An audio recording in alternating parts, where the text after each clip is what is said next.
इन अष्टमूल गुण को धारण करने वाला जब गुरुओं के चरणों में अष्टमूल गुण का धारण कर लिया जाता है, अब एक सुंदर भव्य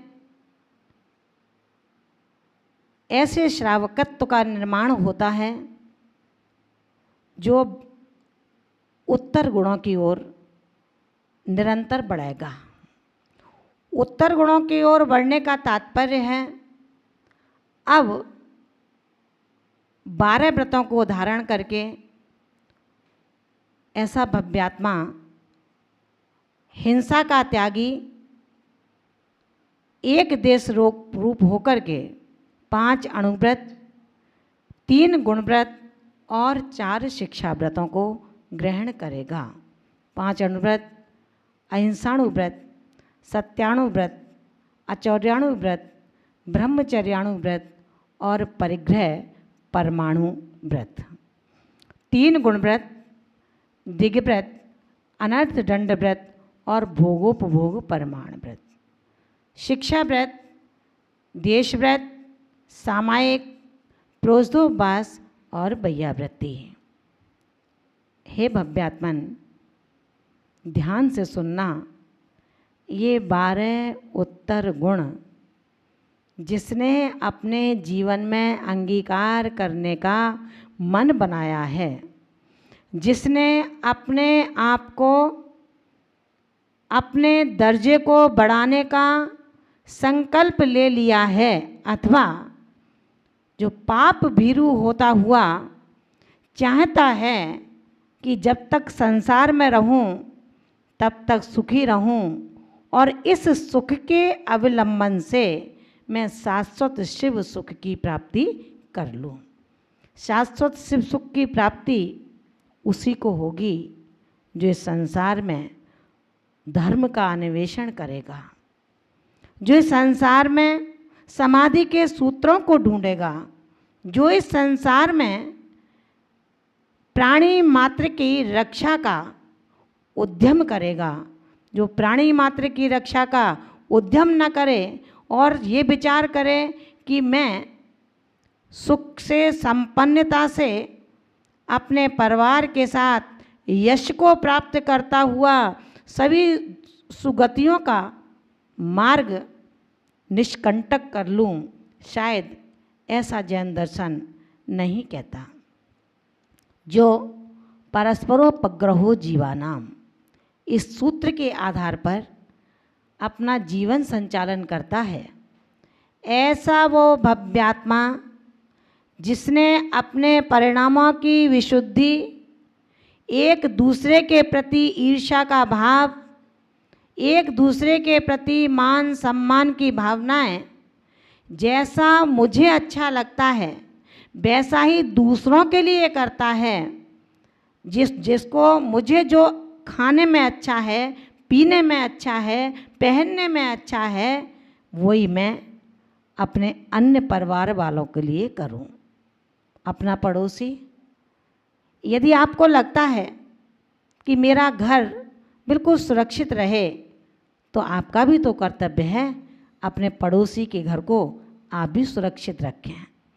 आप चाहते हैं कि कोई मेरे परिवार के लिए, मेरे लिए कोई गलत दृष्टि ना डाले, कोई बुरा ना सोचे, कोई बुरा ना करे, तो आपका भी कर्तव्य बनता है आप किसी के लिए बुरा ना सोचें, बुरा ना करें और बुरा ना कहें। जो मुझे अच्छा लगता है वो मैं दूसरों के जीवन में बांटूं, यही उत्तर गुण की ओर बढ़ाने वाला एक व्यवहार है। हे भव्यात्मन, सबसे पहले अहिंसाणु व्रत का जहाँ व्याख्यान करते हैं आचार्य समंत भद्र स्वामी, उन्होंने कहा जो मन वचन काय से संकल्प पूर्वक हिंसा ना करता है, ना किसी दूसरे से करवाता है और ना जो कर रहा है उसकी अनुमोदना करता है, प्रशंसा करता है कि तूने बहुत अच्छा किया, ऐसा भी नहीं करता, ऐसा वो श्रावक अहिंसाणु व्रत का पालक कहलाता है। ऐसा वो श्रावक अहिंसाणु व्रत का धारक कहलाता है। आचार्य समंत भद्र स्वामी ने इसके लिए एक गाथा दी है। संकल्पाकृत कारित मन नाद्योग त्रयस्य चर सत्वान नाहिनस्त यद्य दाहु स्थूल बधात विरमणम निपुणात। अहिंसाणु व्रत का जो पालन कर लेगा वो शायद झूठ नहीं बोलेगा, क्योंकि एक पाप के लिए, एक जीव की हिंसा के लिए, एक गलत कार्य करने के लिए हमें नाना प्रकार के ऐसे मार्ग खोजने पड़ते हैं। एक झूठ छिपाने के लिए नाना प्रकार के झूठों का अवलंबन लेना पड़ता है। तो क्यों ना हम अपने पद के मुताबिक, अपने धर्म के हिसाब से अपनी आत्मा के इस पाप कालमा को दूर करते हुए अहिंसाणु व्रत को अंगीकार करें। अहिंसाणु व्रत के बाद सत्याणु व्रत की जब बात आती है तो आचार्य भगवंत कहते हैं, जो श्रावक स्थूल झूठ ना तो खुद बोलता है, ना दूसरों से बुलवाता है, और ना आपत्ति के काल में जो सत्य होता है, जिस सत्य से दूसरों के ऊपर आपत्ति आ सकती है, ऐसा भी स्वयं सत्य न बोलता है और न दूसरों से बुलवाता है। आपके गृहस्थ जीवन की व्यावहारिक चर्चा में यदि आपका पड़ोसी अथवा आपके समाज का एक व्यक्ति, आपका रिश्तेदार, आपका भाई, आपका मित्र कहीं कोई संकट में फंसता है, तो सत्य बात तो ये है, जब मित्र, परिवारीजन, रिश्तेदार जब कोई संकट में फंसते हैं, उस समय जो सहयोग करते हैं, तब अपनों का और परायों का भेद स्वयं पता लग जाता है। ऐसे भी लोग हैं जो असत्य का इतना बड़ा अवलंबन ले लेते हैं कि जहाँ पानी भी नहीं है वहाँ कीचड़ दिखा देते हैं, और जहाँ कीचड़ ही कीचड़ है वहाँ पर स्वच्छ धरती का बयान दे देते हैं। ध्यान रखना, पापियों से ये संसार कभी खाली तो नहीं होगा, लेकिन मेरी आत्मा पाप की संज्ञा से दुष्लंकृत हो जाए, शायद किसी आत्मा का ये उद्देश्य नहीं होता होगा।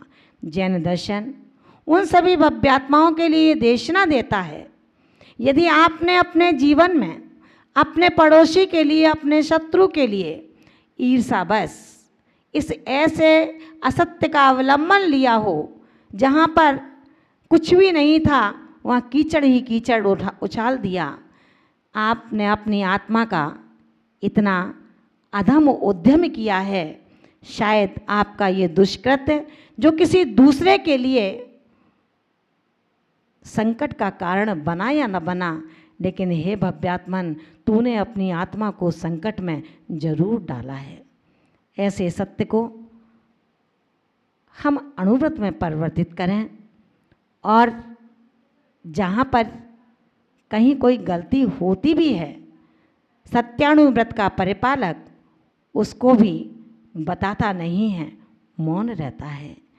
आचार्य भगवंत कहते हैं, दोषवादे च मौनम।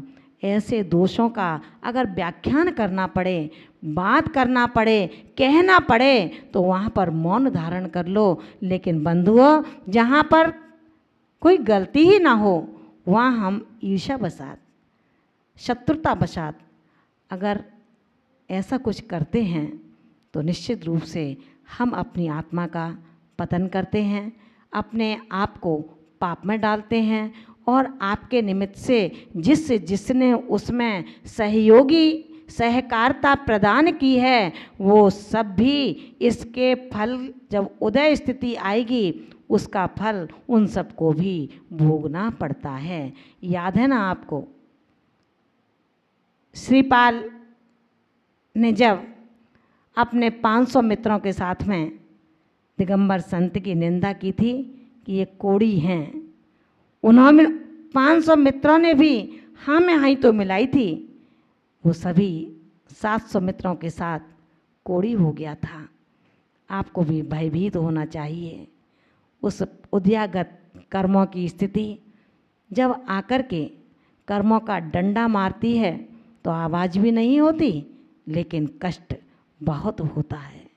इसलिए हम अपने परिणामों को सुधारने की कोशिश करें, इन अणुव्रतों की ओर बढ़ें। अणुव्रतों की ओर जब ही बढ़ सकते हैं जब हमने अष्टमूल गुणों का पालन कर लिया है। आचौर्याणु व्रत के संदर्भ में आचार्य प्रवर कहते हैं, रखी हुई, गिरी हुई, भूली हुई अन्य की दूसरे की वस्तु को बिना दिए हुए जो नहीं लेता है ना दूसरों को देता है, वो आचौर्याणु व्रत का पालन करता है। हे भव्यात्मन, विचार करना, हमारे वो गुरुदेव, हमारे वो आचार्यवर कितने महान उपकारी हैं, जिन्होंने हमें पग पग पर जगाने की चेष्टा की है, क्षण क्षण में हमें संभालने की चेष्टा की है। हमारे गुरुवर जो आज प्रदोष काल में हमें भक्त के रूप में समझाते हैं और हम उनको भगवान मानते हैं, लेकिन फिर भी समझ नहीं पाते हैं। हे भव्यात्मन, अपनी आत्मा के इस विरोधाभास संदर्भ में तू कब तक जाता रहेगा? तूने ना जाने कितने पर्यायों को रख लिया अब तक, लेकिन तेरे मन की ईर्ष्या का भाव आज तक विराम न ले पाया। तूने अपनी इस आत्मा के कितने भवों को धारण कर लिया, लेकिन तेरी लज्जा ने आज तक अपने आप में लज्जित न हो पाई।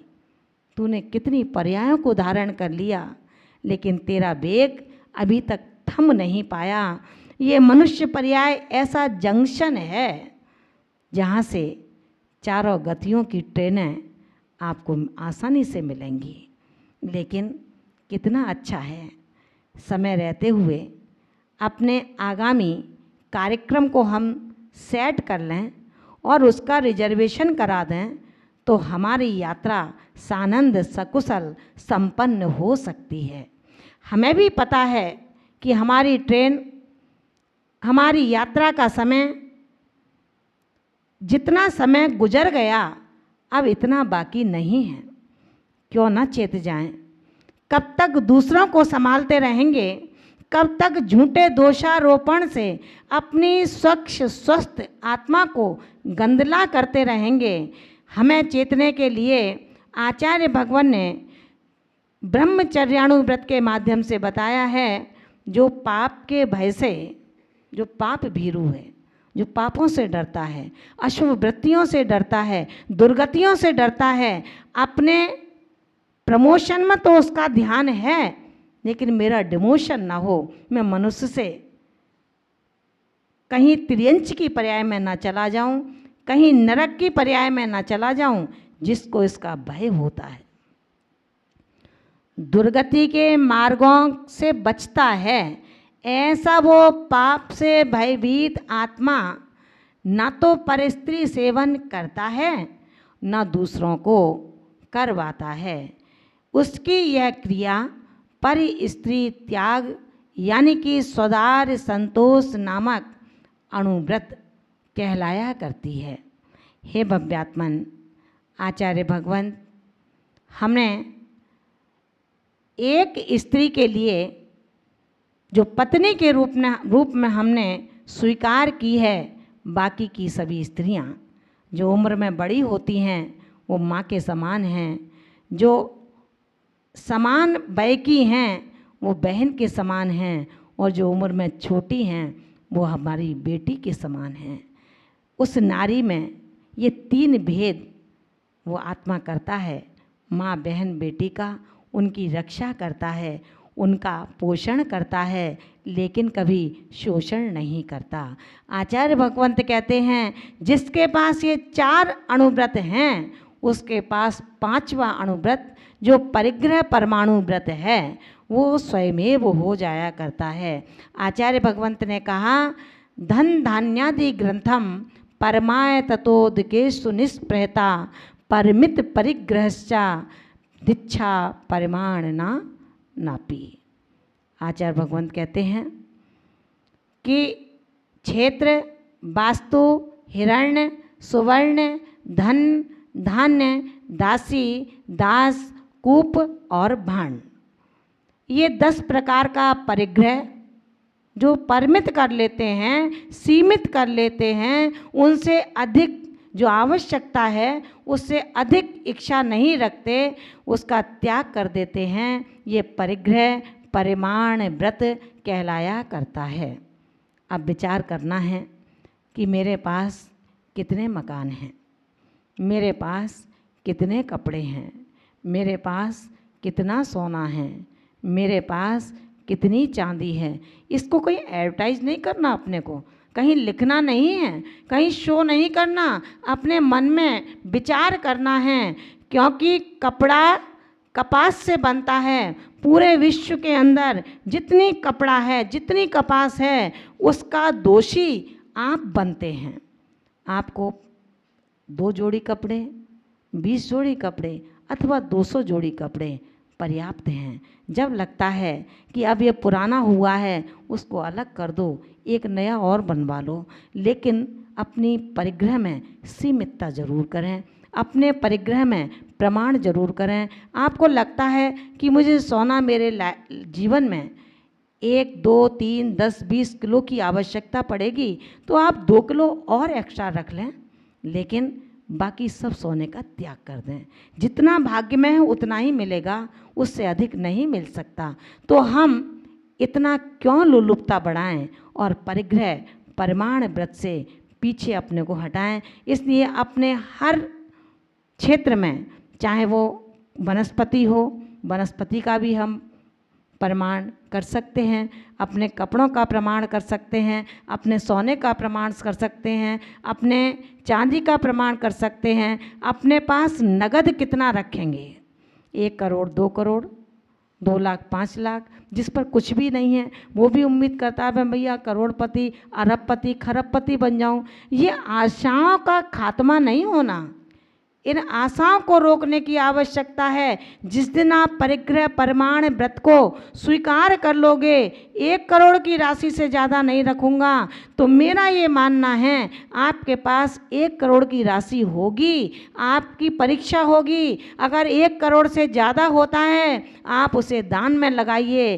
किसी के करुणा दान में लगाइए, किसी की पढ़ाई में लगाइए, किसी की औषधि में लगाइए। आप अपना 1 करोड़ का जो राशि है उसको सुरक्षित रखिए। ये परिग्रह परमाणु व्रत के आप अधिकारी बन जाएंगे, ग्रहण करने वाले बनेंगे। इस तरह से 5 अणुव्रतों को धारण करने वाला शावक कहलाया करता है।